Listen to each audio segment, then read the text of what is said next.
जय हिंद दोस्तों, नमस्कार। स्वागत है आपका सिलेक्शन क्लासेस में। तो पिछले वीडियो में हमने जो रेशियो एंड प्रोपोर्शन के क्वेश्चन शुरू करे थे, सुपर इंपॉर्टेंट यूपीपीएससी 2024 के प्रीलिम्स के लिए सीसेट का जो पेपर होने वाला है, उसी का ये कॉन्टिन्यूएशन वीडियो है। आज हम और आगे के क्वेश्चन करेंगे और कोशिश करेंगे जितने भी क्वेश्चन हैं आज कंप्लीट हो जाए, सो दैट आपका रेशियो प्रोपोर्शन चैप्टर भी कंप्लीट हो जाएगा।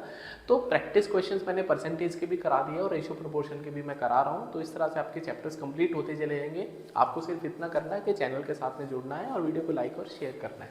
तो चलिए शुरू करते हैं विदाउट वेस्टिंग मच टाइम। तो नेक्स्ट क्वेश्चन आपकी स्क्रीन के ऊपर ये रहा। The ratio of the number of boys and girls in the college is 7:8। मतलब बॉयज़ और गर्ल्स का जो रेशियो है किसी भी कॉलेज में 7 और 8 का है। तो 7 और 8 की जगह इसको हम 70 और 80 भी कंसिडर कर सकते हैं। तो मान लेते हैं 70 और 80। Percentage increase in the number of boys. Boys हमने 20% इंक्रीज कर दिया और लड़कियां हमने 10% इंक्रीज कर दी। तो अभी आपसे नया रेशियो पूछा है भाई, बॉयज़ और गर्ल्स 70 और 80, इसमें हमने इंक्रीज किया है कितना, 20%। तो 70 का 20% कितना होगा भाई, 10% 7 हो गया तो 20% 14 हो गया। तो अब लड़के 84 हो जाएंगे। लड़कियां हमने बढ़ाई हैं सिर्फ 10%, तो 80 का 10% कितना होगा, 8। तो अभी लड़कियां हो जाएंगी 88। तो इनका रेशियो कितना आ जाएगा, 4 से 21, 4 से 22। तो 21:22, जो कि यहाँ पे ऑप्शन नंबर सी में दे रखा है। मुश्किल नहीं था, बहुत आसान क्वेश्चन था। आपको 10%, 5%, 12.5%, 22%, 25% सब निकालना आना चाहिए, क्योंकि परसेंटेज एक तरह से बेसिक है पूरे अर्थमेटिक सेक्शन का। ठीक है, तो चलिए शुरू करते हैं नेक्स्ट क्वेश्चन। तो नेक्स्ट क्वेश्चन आपकी स्क्रीन के ऊपर ये रहा। बोलता है कि राहुल के पास कॉइन्स है 1 रुपए के। 1 रुपए के कॉइन है उसके पास, 50 पैसे के कॉइन है उसके पास, 50 पैसे, और उसके बाद 25 पैसे के भी कॉइन है। ठीक है, अब एक बात बताओ, हमको कोशिश करनी है कि सबको पैसों को रुपए में बना लें। तो 1 रुपए में तो 1 ही रुपया होगा, कोई प्रॉब्लम नहीं। 50 पैसे में कितने रुपए होंगे, ये बोलेगा आधे रुपए।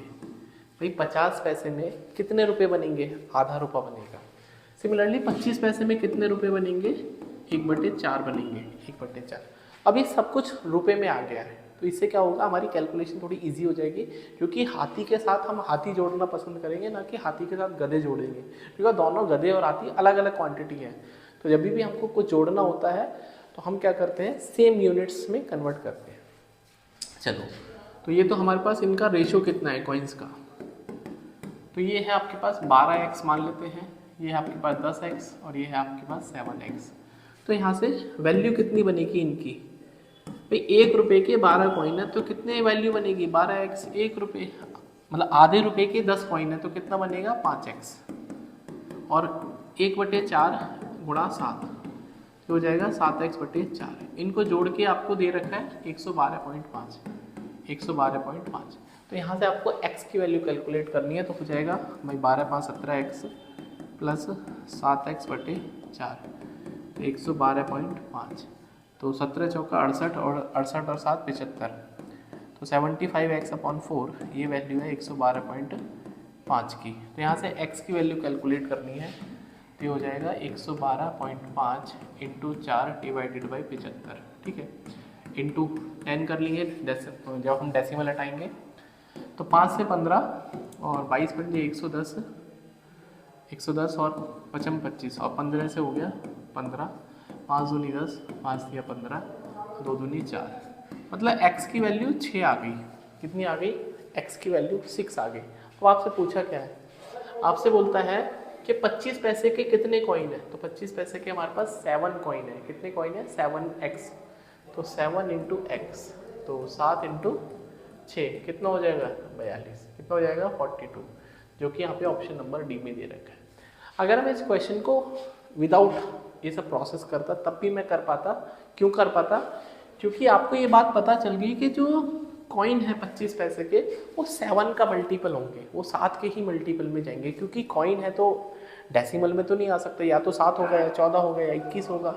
तो हमको 7 का ऐसा नंबर सोचना था मल्टीपल, जो कि ऑप्शन में दे रखा था। तो क्या 48 7 का मल्टीपल है, नहीं। 72 भी नहीं है, 60 भी नहीं है, तो 42 ही सवाल का सही उत्तर है। तो ऐसे चुटकी बजा के सवाल हो जाता।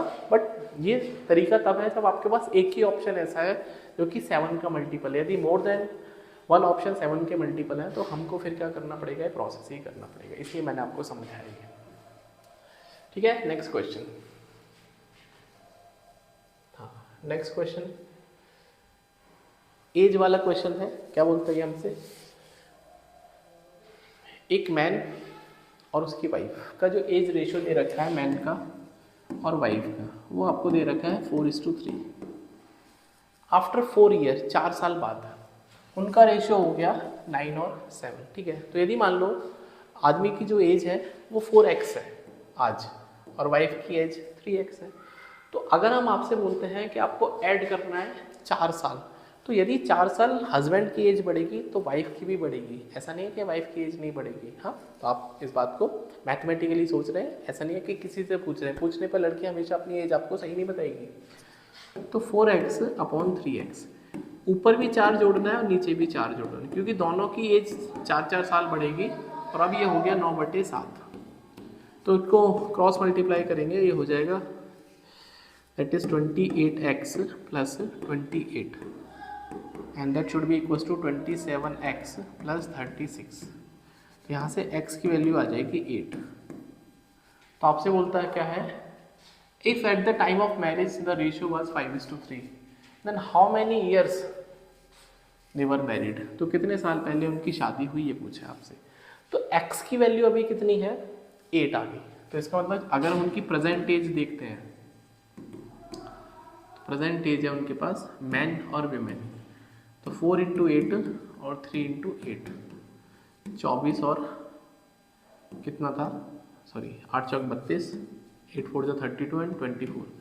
तो एट प्रेजेंट अभी उनकी एज कितनी है, 32 की और 24 की। अब आपसे पूछा क्या है इसमें कि eight the time of marriage the ratio was 5:3। कितने साल पहले शादी हुई हमको ये नहीं पता, तो मान लेते हैं भाई 32 में से के साल, मतलब के साल पहले शादी हुई, कोई एक नंबर है के, उतना पहले शादी हुई, तो 24 में से भी हम के माइनस करेंगे और उस समय जो रेशियो था 5:3 था। समझ में आ रहा है, तो इसको क्रॉस मल्टीप्लाई करेंगे तो हो जाएगा 96 minus 3k and that should be equals to 120 minus 5k। तो यहाँ से 2k की वैल्यू हो जाएगी बच्चा 24, तो k की वैल्यू हो जाएगी 12। बाप रे बाप, ये तो बहुत ही भयंकर सवाल हो गया यार। 12 साल पहले शादी और ये 20 साल का था और ये 12 साल की रही होगी, बाल विवाह हो गए तो। बट हमारे हिसाब से इसमें ऑप्शन नंबर 20 में राइट आंसर है। ठीक है, तो उम्मीद कर रहा हूँ इतनी बात आपको समझ में आ गई होगी कि किस तरह से क्वेश्चन जो है वो फ्लो हो रहा है। पहले आप जब आगे बढ़ते हैं तो आप सेम नंबर जोड़ेंगे, जब आप पीछे जाएंगे तो आप सेम नंबर माइनस करेंगे। ये इस बात का इंपॉर्टेंट एक तरह से क्रक्स है इस तरह के क्वेश्चन को करने का। ठीक है, अब आगे बढ़ते हैं। कुछ रेशो बेस्ड क्वेश्चन आते हैं जैसे इनकम बेस वगैरह। Income of A is 40% less than income of B. A और बी दो व्यक्ति हैं, 40% लेस बोलता है। तो सबसे पहले आपको मैंने क्या सिखा रखा है कि 40% का फ्रैक्शन निकालिए जो कि 2/5 होता है। नीचे वाला नंबर उसको रिप्रेजेंट करता है जिससे कंपैरिजन हो रहा है। तो यहाँ पर ए का कंपैरिजन बी से हो रहा है क्योंकि बोलता है ए की जो इनकम है बी से कम है, इसका मतलब कंपैरिजन किससे हो रहा है, बी से। तो नीचे वाला नंबर हमेशा उसको रिप्रेजेंट करेगा जिससे कंपैरिजन हो रहा है। तो यहाँ पर हम लिखेंगे 5x, और कितनी कम या कितनी ज़्यादा है वो ऊपर वाला नंबर बता देता है। तो 2 कम है, दैट इज 2 लेस है, किससे, 5 से। तो 5 से 2 कम करेंगे तो 3 आएगा। इसका मतलब ए की इनकम अभी 3 है, ये इनकम दे रखा है, कोई प्रॉब्लम नहीं। Expenditure of A is 40% of the expenditure. अब ए का जो एक्सपेंडिचर है 40%, अब मोर और लेस नहीं है, सिर्फ 40% है। तो 40% का अगेन मैं आपसे बताऊं तो ये होता है 2/5। इसका मतलब यदि हम एक्सपेंडिचर की बात करते हैं, ये यदि 5y खर्च करेगा तो अब ये 2y खर्च करेगा। तो प्लीज़ आप इस बात को समझिए, मोर और लेस करने पर नीचे वाले नंबर में प्लस माइनस करते हैं, लेकिन जब आपसे बोलता है कि वो उतना परसेंट है तो ऊपर वाला नंबर उतना ही परसेंट बता देता है। That is important. तो ये 2y आ गया। If income of A 70% of expenditure of B. अच्छा, ये बोलता है इनकम ऑफ ए जो है वो 70% है किसका, एक्सपेंडिचर ऑफ बी का। तो बी का एक्सपेंडिचर कितना है, 5y। कितना है, 5y। तो आपसे बोलता है ratio between the savings of A and B. ठीक है, तो इनकम ऑफ ए कितना है हमारे पास, 3x, और ये आपको दे रखा है 70% हो जाएगा 7/10 × 5y। तो यहाँ से एक्स वाई का जो अनुपात है कितना हो जाएगा 35/30, 7 पंजे 35 और नीचे आ जाएगा तो ये हो जाएगा आपके पास 7 पंजे 35 और 3 हम 30, तो 5 7 35, 5 6 30। तो एक्स वाई का जो रेशियो है वो 7 और 6 आ गया। ठीक है, अब इनकी यदि हमको सेविंग्स निकालनी है, यदि मैं आपसे बोलता हूँ इनकी सेविंग्स निकालनी है, तो एक ही सेविंग कितनी होगी भाई, 3x कमा रहा है और 2y खर्च कर रहा है। तो अगर हम इनको x की वैल्यू को 7 रखते हैं या फिर 7k रख लो और इसको 6k रख लो, ये हो जाएगा 3 × 7k, ये हो जाएगा 2 × 6k, तो 7 या 21, 6 दूनी 12, तो माइनस करने पर आ जाएगा 9k। तो एक की जो सेविंग्स है वो 9k है। सिमिलरली यदि हम बात करते हैं सेविंग्स ऑफ b की, so that is 5x minus 5y। So 5 common ले लेते हैं, x माइनस वाई। x की वैल्यू कितनी है 7k और y की 6k, तो 5 × 6k minus 5 × 7k minus 6k, तो ये हो जाएगा 5k। तो b की जो सेविंग्स है वो 5k है और a की सेविंग्स 9k है, तो इनका रेशियो आपसे पूछा है। तो सेविंग्स ऑफ ए और सेविंग्स ऑफ बी का जो रेशियो है that is 9k upon 5k, तो कितना आ जाएगा 9 और 5, और कि यहाँ पे दे रखा ऑप्शन नंबर बी में 9 और 5। ठीक है, तो होपफुली ये भी आपको समझ में आया हो। क्वेश्चन मुश्किल नहीं है, थोड़ा सा आपको सीखना पड़ेगा ये सब चीज़ें। अभी तो मैं आपको फास्ट ट्रैक तरीके नहीं सिखा रहा हूँ। क्यों नहीं सिखा रहा हूँ? क्योंकि आपको बेसिक बहुत अच्छा करना है। सीसेट के पेपर में टाइम का कोई बाउंडेशन नहीं होता, इसलिए आपको फास्ट ट्रैक तरीके ना ही अपनाओ तब भी चल जाएगा, क्योंकि आपको बेसिक अंडरस्टैंडिंग होगी तभी तो आप इस क्वेश्चन को डील कर पाएंगे। नेक्स्ट क्वेश्चन क्या बोलता है, कोई अमाउंट हमने डिस्ट्रीब्यूट करा, उसका नाम है एक्स, कितना पैसा बांटा गया नहीं पता, और ये सवाल आया हुआ है कहीं ना कहीं पेपर में, और हमने 4 लोगों में बांटा है, ए बी सी और डी। ये इसको 1/5 मिला है, इसको 1/2 मिला है, इसको 1/3 मिला और इसको 1/4 मिला है। If the difference between the share of A and C 560, मतलब ए का शेयर और सी का शेयर 560 रुपये का उसमें डिफरेंस है, तो आपको एक ऐसा नंबर सबसे पहले सोचना है जो कि इसको कॉमन मल्टीप्लाई या फिर इनका कॉमन फैक्टर होगा सबसे लोवेस्ट। तो मेरे हिसाब से 60 ऐसा नंबर है, 30 60, तो 60 से मल्टीप्लाई कर लेते हैं। हम मल्टीप्लाई क्यों कर रहे हैं? क्योंकि जब फ्रैक्शन हमारा जो रेशियो डिनोमिनेटर में होता है तो उसको हम न्यूमरेटर में कन्वर्ट करते हैं, तो हमारे लिए ईजी थोड़ा कैलकुलेशन हो जाता है। तो 5 से 60 की मल्टीप्लाई करेंगे, ये आ जाएगा 12, ये आ जाएगा 30, ये आ जाएगा 20, ये आ जाएगा 15। ठीक है, ये आपका रेशियो आ गया। तो इसका मतलब 12 और 20 इनका जो डिफरेंस दे रखा है ए का और सी का वो 560 है। मेरे हिसाब से ए और सी का कितना डिफरेंस है, जैसे 8k, के मान लेते हैं इनको, भाई अपनी मर्जी से के चिपका लो, इनके साथ कोई प्रॉब्लम नहीं है। रेशियो में आप कोई भी नंबर ले सकते हैं, यू आर फ्री। तो 8k की वैल्यू 560, तो फिर k की वैल्यू कितनी 70। आपसे बोलता क्या है, x की वैल्यू निकालनी है। तो आपने कितने रुपए बांटे, अगर हम टोटल देखेंगे तो 12 और 30, 42 और 20, 62 और 15, 77 बांटे आपने के, और के की वैल्यू कितनी आ गई इंटू 7, तो 0 7 7 49 और 7 7 49 और 4 53, तो 5390 रुपये बांटे गए हैं, जो कि यहाँ पे ऑप्शन नंबर सी में दे रखे हैं। तो सवाल मुश्किल नहीं है, चीज़ों को समझिए, उसके बाद आगे बढ़िए। नेक्स्ट क्वेश्चन अगेन क्या बोलता है, नंबर 3 नंबर है जो कि 2 3 5 के रेशियो में है। ठीक है, तो let it be 2x 3x और 5x। Sum of the square of those 3 number, यदि हम इन नंबर्स का स्क्वायर करते हैं, उनको जोड़ते हैं, तो स्क्वायर करने पर मिलेगा ये 4x स्क्वायर, ये मिलेगा स्क्वायर करने पर 9। भाई इनका स्क्वायर करना है, 3 का स्क्वायर कितना होता है 9, और ये हो जाएगा 25। फिर आपसे बोलते हैं इनको जोड़ दो, जोड़ दिया जी, तो 4 और 9 13 और 25 कितना हो गया 38x स्क्वायर, और ये वैल्यू सवाल में दे रखी है 342। तो आपसे एक्स स्क्वायर की वैल्यू सबसे पहले निकालना पड़ेगा। तो अगर मैं गलत नहीं हूँ तो यहाँ से एक्स स्क्वायर की वैल्यू 9 आ जाएगी, इसका मतलब एक्स की वैल्यू कितनी आ जाएगी 3 आ जाएगी। तो आपसे बोलता है सम ऑफ द 3 नंबर, तीनों नंबर का सम निकालना है। तो 2 और 3 5 और 5 तो ये हो जाएगा 2 + 3 5 + 5 10x, और x की वैल्यू कितनी आ गई 3, तो 30 इसका राइट आंसर है। ये भी बहुत आसान क्वेश्चन था। बीच बीच में चैनल को यार शेयर कर दिया करो अपने दोस्तों के बीच में और लाइक भी कर दिया करो। चलो ये भी अच्छा सवाल है। ए और बी का जो रेशियो है वो दे रखा आपको 5 और 4, मतलब 4 और 5। और बी सी और बी का रेशियो है आपके पास 7 और 6। ए बी सी का रेशियो निकालना है। तो बहुत सारे तरीके हैं इस क्वेश्चन को करने का, बट मैं आपको एक ऑब्जर्वेशन आपको बता देता हूँ। जैसे b की वैल्यू यहाँ पर 5 है और यहाँ पर 6 है, तो b तो एक ही आदमी है या एक ही वैल्यू है, तो इसको इक्वल कर लेते हैं। तो इक्वल करने के लिए इसको हम 6 से मल्टीप्लाई करेंगे, इसको 5 से करेंगे। जब इसको 6 से करोगे तो ये भी 6 से 5 से मल्टीप्लाई होंगे और ये भी मल्टीप्लाई होंगे। तो ए बी सी का जो रेशियो है कितना आ जाएगा भाई, ये हो जाएगा ए 24, 6 चौक 24, बी दोनों तरफ से 30 हो गया और सी जो है कितना हो गया 35, 35। तो ए बी सी का रेशियो कितना होगा 24, 30, 35, 24, 30, 35। Option number B. Very easy. Moving to the next question. तो आइए एक और क्वेश्चन करते हैं। The total number of 3 different colour pen in the box is 91। मतलब हमारे पास 3 कलर के पेन है और टोटल मिला के 91 पेन है।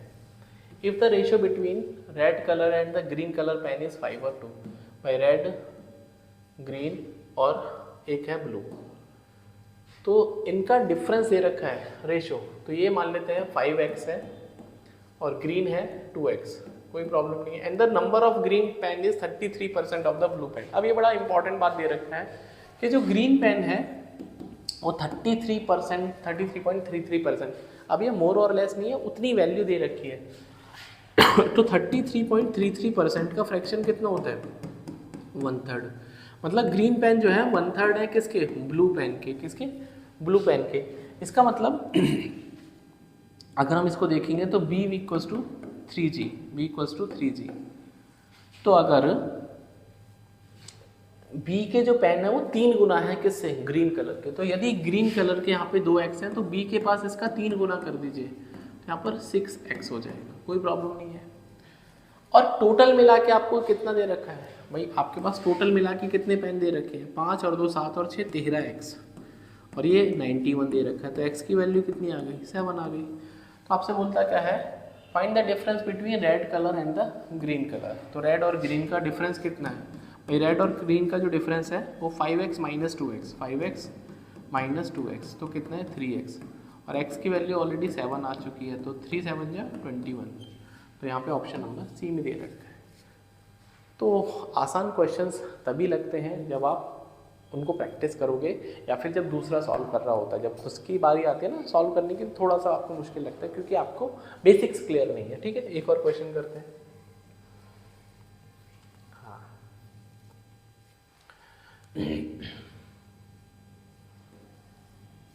यहाँ पे रेशियो ऑफ 3 साइड्स नहीं होगा, 3 एंगल होगा। ये थोड़ा सा क्वेश्चन में मिसप्रिंट है। 3 एंगल का रेशियो दे रखा है 3 4 5, मतलब 3x डिग्री, 4x डिग्री और 5x डिग्री। और difference between the smallest and the largest आपसे पूछा हुआ। तो एक ट्राइंगल में तीनों एंगल का सम कितना होता है, 180 डिग्री होता है। तो अगर हम इनको जोड़ेंगे तो ये हो जाएगा 12x डिग्री, और ये वैल्यू 180 आपको पता है। तो यहाँ से x की वैल्यू कितनी आ जाएगी 15। तो सबसे बड़ा और सबसे छोटा, तो सबसे छोटा तो ये है और सबसे बड़ा ये है, तो इनका डिफरेंस कितना है भाई, आपसे पूछा डिफरेंस, अंतर जिसको बोलते हैं। तो 5x minus 3x that is 2x degree, और x की वैल्यू कितनी है 15, तो कितना अंतर है 30 डिग्री। ऑप्शन नंबर ए में दे रखा है। तो नेक्स्ट पार्ट में डेफिनेटली इस चैप्टर को कंप्लीट कर लेंगे, बिकॉज कुछ और क्वेश्चंस बचे हैं। एंड ज़्यादा लंबी वीडियो रखने का भी कोई मतलब नहीं होता है, बिकॉज आई नो कि आपके पास जो पढ़ने का सीसेट पढ़ने का जो टाइम है वो लिमिटेड है। तो नेक्स्ट वीडियो में ज़रूर से हम मिलेंगे और इस चैप्टर को कंप्लीट करेंगे, उसका नया चैप्टर के क्वेश्चन प्रैक्टिस करेंगे। और आने वाले वीडियोस में आपको डेफिनेटली मैं कुछ टिप्स एंड ट्रिक्स भी बताऊंगा, या फिर वो क्वेश्चन जो कि अक्सर एग्जाम में पूछे जाते हैं, तो उनके बारे में भी हम लोग डिस्कस करेंगे। रीजनिंग की भी क्लासेस मैं प्रोवाइड करूँगा। तो मिलते हैं नेक्स्ट वीडियो में, तब तक अपना ध्यान रखिए। प्लीज़ सिलेक्शन क्लासेस को सब्सक्राइब करिए यदि आप पहली बार इस चैनल पर थे, और प्लीज़ अपने दोस्तों के बीच में इसको शेयर करें। तो मिलते हैं नेक्स्ट वीडियो में। Bye, take care.